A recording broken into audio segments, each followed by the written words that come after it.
It's 3 in the morning and you're asleep on a futon in your old tiny apartment when suddenly there's a bang. What sounds like a hammer clanging against metal pulls you out of a dream about a giant talking turtle. And surely it's not ghosts, you say to yourself. And you're right, it's not ghosts. It's probably your radiator. But how does a hollow hunk of metal make such a loud noise? Well, it all has to do with tiny amounts of water flying around in there. Steam radiators have been used to heat buildings since the 19th century, and it's a relatively simple setup.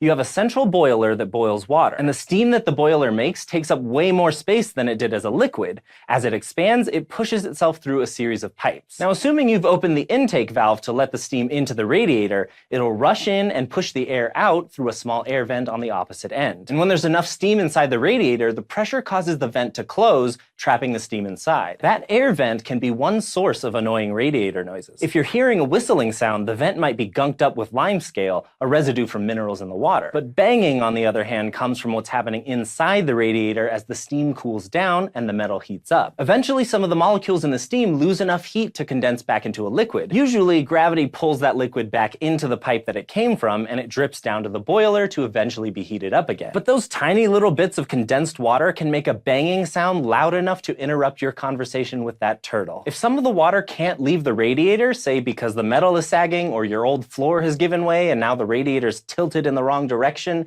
incoming steam will whip it up and throw it at incredibly high speeds into the radiator's inner walls. This is even more likely to happen if the intake valve is only partially open, because there's less room for the steam to enter and the water to escape at the same time. And hammer-like sounds can also happen when that stuck liquid water cools some of the steam enough to make it condense very quickly. Suddenly it's taking up much less space and there's a vacuum where the steam just was. Some of the water nearby gets pulled in to fill that void, which ends up ramming it into the nearest bit of metal. That's why the banging noises tend to happen more when you've just turned the heat on.